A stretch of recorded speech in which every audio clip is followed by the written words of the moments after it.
মুলতান সুলতানের বিপক্ষে রিশাদ হোসেনের ব্যাটিং অর্ডারের উন্নতি হয়। সিকান্দর রাজা এবং শাহিন আফ্রিদি নিজে বসে থেকে রিশাদ হোসেনকে ৬ নম্বরে ব্যাটিং করতে পারতেন, তবে রিশাদ হোসেন মনে হয় একটু তাড়াহুড়াই করে ফেলেছেন। এত বড় একটা সুযোগ পাওয়ার পর রিশাদ হোসেনের উচিত ছিল একটু সময় নিয়ে ব্যাটিং করার। রিশাদ হোসেন এসেই যে তাড়াহুড়া বাঁধিয়ে দিয়েছিলেন তাতে উইকেটটা বিলিয়ে নেবেন এমনটাই স্বাভাবিক ছিল।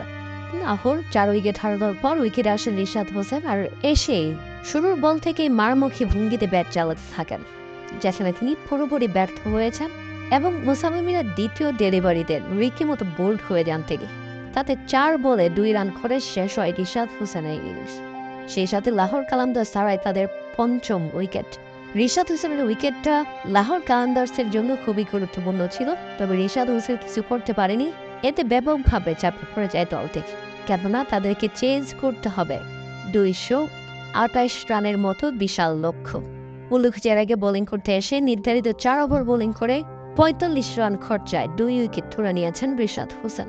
এদিন লাহোর কালান্দার্সের বোলারদের মধ্যে একমাত্র রিশাদ হোসেন যিনি কিনা ২ উইকেট শিকার করেছেন।